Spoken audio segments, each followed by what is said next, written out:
Welcome to the Boomers Bucks and Bling podcast, where we turn retirement planning into a bit of a thrill ride.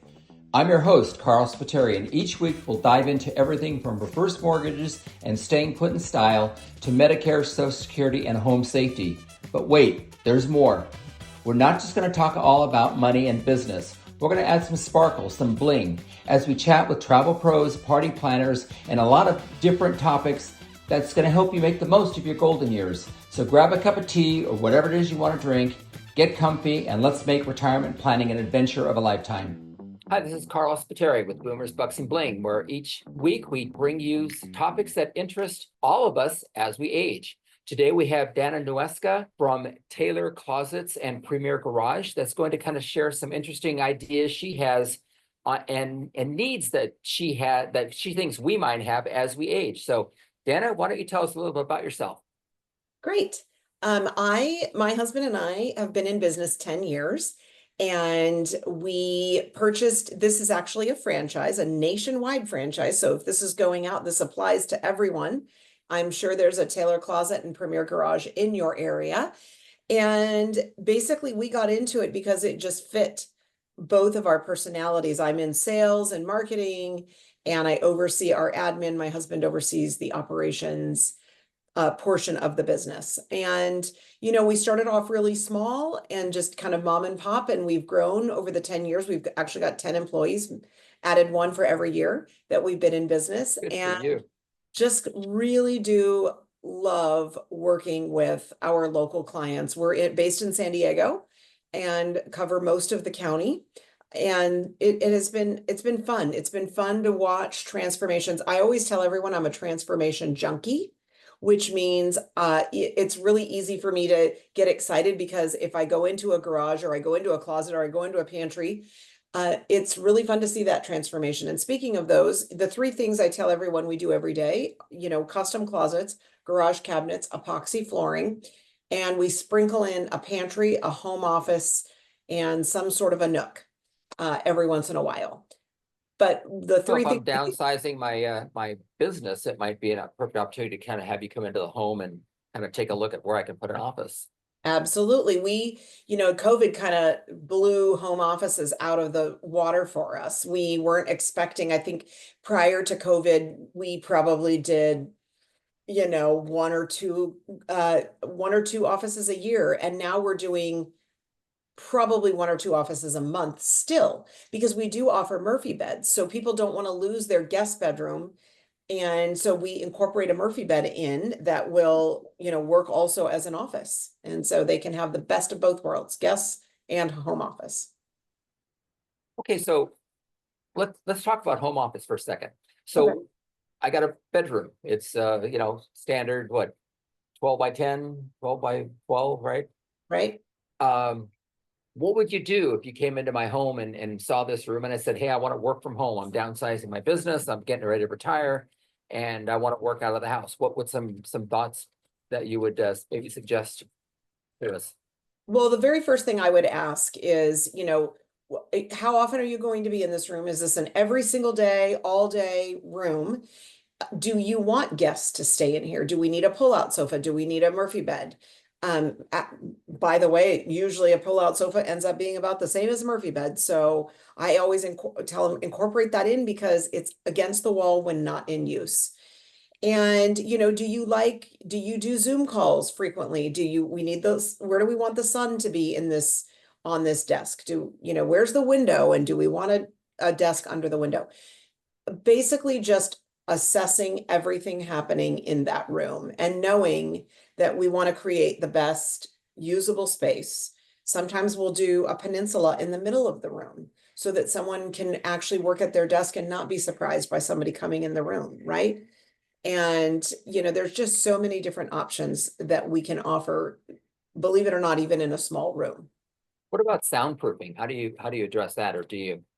Can you? That's a great question. We have not done any soundproofing. We've not had anyone ask us, because soundproofing is so easy to do, in the sense that you can buy those little squares. And from what I understand now, I mean, they almost look like wallpaper at times. You can actually do a whole background on a wall if you wanted, on the ceiling, and it's kind of stick paint, peel and stick type of thing. So we have No not kidding. offered any soundproofing, but I do know that it can be done.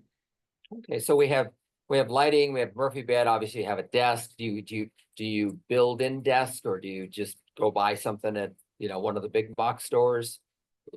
Any We any build thoughts it there? all in, You all build in. it all in. We do, if somebody wants, a desk that goes, up and down one of those, they want to be able to stand, and we can incorporate all of that in. We've got the resources for all of that. And we build in, I'm sitting at my desk. I know you can't see it because I've got this beautiful closet behind me, which is one of my clients, but we build in, file drawers for legal, letter. We've got, all the different drawers that you're going to possibly need. Storage, if you need a pull-out drawer, you want to hide your printer, you can put your printer on a pull-out drawer and it can be behind closed doors.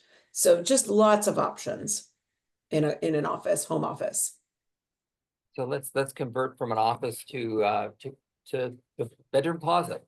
So I'm getting older, and I got this typical closet, and it's just not kind of meeting my needs. I'm not stretching as far as maybe I used to be able to, or the top shelf isn't, I can't really get to. What are some thoughts and ideas about aging in place? Because this is a show for baby boomers, and my personal philosophy is you want to age in place as long as you can. You want to stay in your home. I want my memories and my everything I like right around me. So how do we design things to stay in the home longer? So what are your thoughts there? These are such good questions. First of all, let's take out the biggest elephant in the room. People save things because they think their kids are going to want their stuff, and their kids never want the stuff. You're The kids kidding. may be attached to yeah, right, the memorabilia. They may be attached to their third grade paperwork, but the minute you tell them to take it home, they say, "Oh, I don't really want to take it home, mom or dad. I want you to keep it in your home." So let's just, look at what we actually are storing, and So maybe start. a decluttering session would be step Yes, one. Okay. yes. Absolutely. And if you need help, we refer professional organizers all the time. They are worth their weight in gold because they will do the hard stuff. They'll ask the hard questions. They know what should not stay. People are storing things in their closet that they've probably not worn for 10 years. For example, I did a closet recently, and the client had moved from the East Coast, oh, I don't know, 15 years ago, and had all these coats that they wanted me to accommodate. And I said, okay, but this is going to take up precious space. How often have you worn those coats? And they're like, well, actually, now that I think about it, hardly ever, but I might visit the East Coast in the winter. And I said, in the 15 years you've lived here, how often have you done that? And do you take every one of these coats when you do? And they're like, well, no. Okay, start the purge, right? Get rid of stuff that you are not using, because aging in place, even aging in place or even downsizing. I mean, we do a lot of work in the over 55 communities that are being built around San Diego. And yes, they're nice places, but they oftentimes are a considerable, uh, you know, they are definitely a smaller spot. They're a smaller space, they've lost a lot of square footage. So Hence the term downsizing, right? exactly. But it's funny because you will not even believe how many people say, well, I just moved from 10,000 square feet into, 2,800, and I need to take everything with me. Okay, that is not possible. So, and that's not possible in the closet. I'm only dealing with the smaller spaces, right? And so I just want to bring clarity. And, I will tell you that I know as we age, we tend to want to hold on to things that are reminders, but clothing doesn't have to be a reminder. Hold on to the tchotchkes, what I call the tchotchkes that are in the curio cabinets, china cabinet, but get rid of the clothes, because those 80s, 70s and 80s clothes are gone. You don't need to save them, and your family doesn't want them. And so start that purge first, shoes, all of those things, belts. Ask yourself those hard questions. How often am I wearing a belt? How often am I wearing, how many of these do I really need? And because then it starts the downsizing process. Okay, so then once we get that done, we get the closets built accordingly. maybe things are too high. Maybe we put in a wardrobe, what's called a wardrobe lift. If you have a walk-in closet, you have the luxury of a walk-in closet. We put in one of those where you can pull it down and then you have access. Well, what are you pulling down? A wardrobe lift, it's called. And it's just manual. It's not, it's nothing where you got to push a button and figure out all the, sync it to your phone or anything like that. It's just manual. It's just a wand that you pull down that if you can't reach up high, or most of the time it's that they don't want to get on a step stool, right? Because step stools can be dangerous for baby boomers. In their older, especially in the older baby boomers. And so, they always think, oh, I can get on a step stool. How many times have you heard somebody has fallen and broken a hip or, all the things, right? So we try to put everything at their level, but that does require downsizing. So. So a closet, so lifts. So we're talking about it. You pull a handle or something and your wardrobe comes to you as opposed to you go into it. Okay. Yes. What other ideas for the closet? Just very strategic storage. Shoes, the shoes that you wear every day. That if let me back up. We have moved into a culture where everyone takes their shoes off at the door. It's just become I don't know that boomers are doing this, but I do know that I go into a lot of homes. I would say probably 8 out of 10 homes that I walk into, everyone asks me to remove my shoes. Not a problem. So first off, where are we storing those things, those items, those shoes? And let's make sure that we get them at the right height. And that if you are storing them in the garage or you are storing them downstairs in a coat closet, that you have adequate access to that. And maybe even in a closet, I have recently done a closet where the clients had quite a bit of medication. And, they didn't have any room in their bathroom and they really wanted to store it in their closet. And so we did an entire section at that level of, medication, kind of slotted cubby, and it was easy to reach, easy to grab type of thing. So we try very hard to make it so that everything is accessible. Nothing has to be climbed onto. I do love to put little benches in walk-in closets because oftentimes if you are putting your shoes on in the closet, you might want to sit. I don't have to do the bench. We can coordinate a bench off of Amazon or Wayfair or, any number of sites that would be sturdy enough to sit on to put your shoes on. Interesting idea. Okay.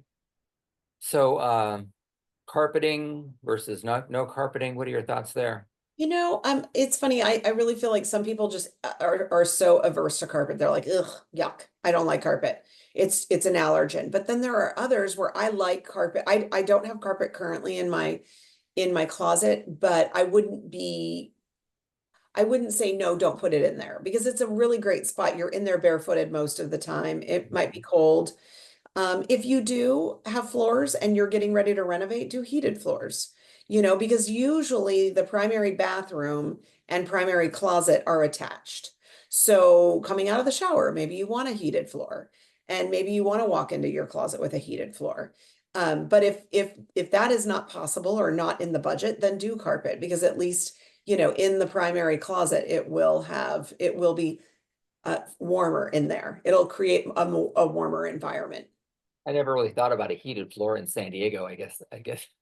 Oh my I guess gosh. it's the same everywhere. Yeah. And I mean, I know that, I'm thinking about my mom who's an older boomer and, I know that it doesn't matter how warm it is, she's cold. And so those are just things that are just, when you're doing a remodel, put the heated floors in. Because it really does change, especially in the bathrooms. Coming out of that shower and you want to step onto a nice warm floor. We see it all the time, actually. Really? Oh, yeah. Wow. Okay. All right. So we kind of covered office and closet. I heard a rumor that you do garages as well. We do. And so a couple of things, people always think that epoxy flooring, let's start on the floor, is just such a luxury, but it really is, I would say, a necessity. And why am I saying that it's a necessity? I'm saying it's a necessity because of the fact that you're gonna walk out there. Let's just say that a refrigerator is out there, which almost everybody has a refrigerator. If they don't, Exactly. they're you're walking out there in your bare feet, or you feel like, oh, I can't walk out there in my bare feet. I got to put my shoes on because it's yucky.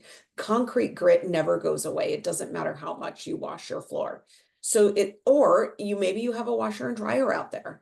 And periodically I'll go in and there's a washer and dryer and I can see a carpet from the door, a runner that runs all the way over because they don't want to step on that floor. And it just makes for a very nice environment. It looks clean, it feels clean.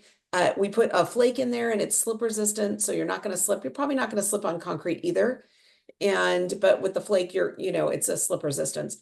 So we start with the floor, then we add the cabinetry, and cabinetry is definitely a personal preference. And when I say that, some people like no doors, they want to see everything. Some people don't want to see anything and they want doors. And, we can create that environment. Some people want to drop what I call a drop zone. Other people call it a workbench. Just depends on what you're doing. I would say 95% of the workbenches that I put in are drop zones because it's Yeah, absolutely. come home from Costco, drop everything on that counter, and then start the sorting process. I don't recommend drop zones if you drop on the counter and never sort. But if it is something that you are going to utilize, it's a great spot for getting all that stuff out of the car and potentially into the house or into the cabinets, wherever you're going to store. Because our houses, here in San Diego, sometimes the smaller homes, the ranch style, they just don't have enough storage. And we very frequently add pantries to garages. And sometimes it's an overflow for dishes. It may be an overflow for appliances. And so it's just a great space I highly recommend you park in your garage. If you can't park in your garage, you definitely need us. You need to be able to at That's a least good point. one car. Because I would, well, not, I wouldn't imagine, I know that as we get older, I mean, tripping and falling becomes more and more hazardous the older we get. And if you have so much stuff that you can't even get into your garage, I would imagine that becomes as much, not only a hazard, but a health risk, right? Absolutely. I mean, Yeah, I am surprised. It's funny. I drive around my own personal neighborhood and we have a bunch of ranch style homes here, small, track homes. And oh my gosh, when people have their garage doors open, I'm always like, wow, that is a lot of stuff. And that's what we're encountering. And of course, when I come in and they open that garage door and there is a path to the door, not a car path, just a walking path. I always say to them, you do realize I am not going to find a spot for everything in here because, we can only create so much storage. And they almost always say, yes, yes, yes, I know that. I will definitely purge. This is why I've called you. As long as I hear that, I'm good to go. And then once we can work on a plan. Periodically people will say it's maybe a 2-car garage and they're like, how do I get storage in here? Sometimes we'll run storage up high. We'll either run it on the ceiling racks or we'll do upper cabinets so that the car can fit in, open the doors without the wall. The other thing that we can do is run slat wall underneath upper cabinets. Slat wall is what is like a pegboard, a new and improved pegboard, and that you can slide things around. You can put golf clubs, you can put scooters, you can put bikes on it, beach, chairs, you name it, you can just about put it on there. And so, and it hangs a lot flatter. So sometimes when the garage is really small, maybe we'll do upper cabinets and then run, that slat wall down the you sides. just kind of stick things up on the wall. You don't need the cabinet to enclose it. You It's a don't. good idea. Yeah, it's a real good idea. That's Just to called kind of get slat everything wall, up. SLAT. SLAT. Yep. It's the brand that we use is called Handy Wall. Okay. All right. What other tips for the garage? Oh my goodness. I think that for the garage itself is really making it super functional. And obviously I have a term that we say everything starts with function. Everything. if I am not providing you with function and I am adding any frustration to your life, then I have not done my job. So function first, and then we sprinkle in the fabulous. And the fabulous can be whether you want some pull-out drawers in your cabinet. We can do a pull-out. It's not really a drawer. It's about a 3-inch high shelf, so to speak. We do that for shoes. We do that for pantries in the garage. And it becomes a little bit more versatile for those deeper items that you want to be able to pull and see. And, just adding maybe color, maybe butcher block on your workbench versus a plain old countertop. So many fun things to add to the garage that make it functional and fabulous all at the same time. And, it's really just making sure that I know what their vision is. Oftentimes I'll walk in and I always say, do you have a vision for your garage, or do I need to have the vision? And periodically they say, nope, I have a vision. Sometimes they'll say, I have no idea. Everyone always has a vision, by the way. It's just that they just need me to help them bring drag it out of them, right? Because they'll say, oh no, I need you to have one. So I'll say, okay, this is what I think we're going to do. And they'll go, well, and then I know they do have a vision. And so it's just me pulling it out of them. And I'm totally fine with partnering with them. I do not need to be the complete visionary because, again, they know their garage. They know the way that they walk in every day. I don't want to impede any of that, especially when it comes to boomers, giving them enough space. We did a garage floor. It was so cute. We give a 20-year warranty. We did a garage floor. He was 93 when he called. This was last year. And, I, of course, didn't bring up the warranty and he didn't ask.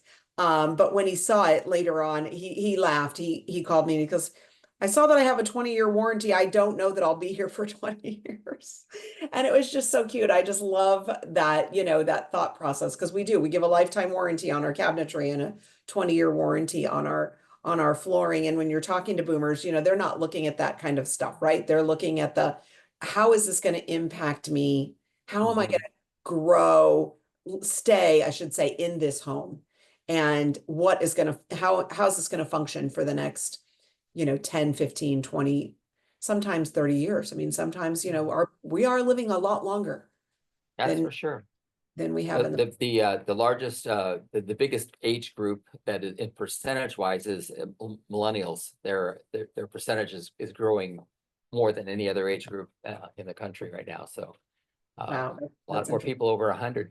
It's funny because we do a lot of these podcasts, and we've talked about remodel for so many times on a few of these, but what you bring to the table here is maybe you don't need the full-blown remodel. Maybe you just need some decluttering and some organization in your life, and that could save you thousands and thousands of dollars. I mean, if you could make that work. So I think you gave us a lot of good ideas here on how to kind of make it work if we're so inclined. So what else you want to talk about? I think just kind of going back to what you just said about, this whole remodeling thing, I think whenever I think of somebody aging in place, we don't know what tomorrow holds, right? We don't know whether, we're going to end up in a wheelchair and need access. And so, sometimes if you have the money and you can do all the projects and you can I love that people have vision into the future, those wider doorways and stuff. The house that I currently live in was designed for aging in place. So it was two 60-year-olds who built the house in 1980. And the wife died at 92, and she died the year before, I believe, we bought the house. And then her husband decided to move into a skilled facility because he just was lonely. Actually, it wasn't that but what they did was we have a primary suite upstairs and a primary suite. It's only a 2-bedroom, and everything's wide. So it's so awesome because I look at it as something that we can really age in place. And because we own this company, we've been able to put a process. We've got, a closet. All of our closets are done. Our garage is decked out, and we can get 2 cars in our 2-car garage. Because we know how to space plan for, that type of thing. So I definitely think it's well worth, don't wait for an emergency that, that suddenly now you have to do it because it's so much more stressful. It's a very common theme with all our guests. We talk about the emergency oop. I mean, when I talk to people about reverse mortgages, right? And you guys know I'm a big advocate of reverse mortgages. It's so much easier to do them when you don't need them as opposed to when you have to have them. Or sometimes it's too late to even get one. So yeah, I completely agree with you on that. Think about it a little bit. It just goes so much further. We all know we're gonna get older. Every single day we're a day older. There's no way around that. Right. And it's so much easier to just think about it a little bit ahead of time. Uh, It's really funny because today I went to a networking event and I was talking to an interior designer and she does a lot with aging in place. And she told me that she's been putting elevators because San Diego has I guess there's just not enough ranch style homes. And we have a lot of two-story homes here. our And dirt is too so, expensive, right? They yes. go up, not out. They go Yeah. up and not out, right? So they're absolutely building that way. And she said that she has literally been putting elevators in. And I thought that was so crazy. I'm like, how much does that cost? Like 200,000 in my mind. She's like, no, like somewhere between 20 and 30,000, which in my mind is amazing because to me, it's like I was thinking it would have had to restructure the whole house, but not Right. necessarily. So I just thought, wow, there's so many options for aging in place. And with the shortage, not only of spaces and very expensive aging in place places, or uh, skilled In home nursing here. Yeah. facilities or, those type of things. It would be just so nice if you could stay and you had already built the plan if you Mhm. really do want to stay. So, Right. and I mean, I do think starting with your closets and garage, easy peasy. The other thing is, let's say that you do have an extra bedroom. We periodically turn bedrooms into closets. If somebody has just a lot of stuff and they need space, let's just say they're thinking, gosh, I might end up in a wheelchair. I don't know. Turning a bedroom into a closet is an awesome, if you really have a lot and you don't want to purge. You'd probably get something similar to what's behind you. Exactly. An island, you get doors, you get shoes, all of it, So, so Dana, with your company, you get design and expertise and installation all kind of rolled into one. Is all that of it. correct? All of Yes, it. we come in, we'll come in, we'll, schedule a consultation.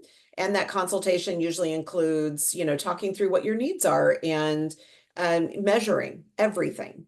And we then, at that point, we make sure we look at samples and colors and, because sometimes people just want white like this or they want color.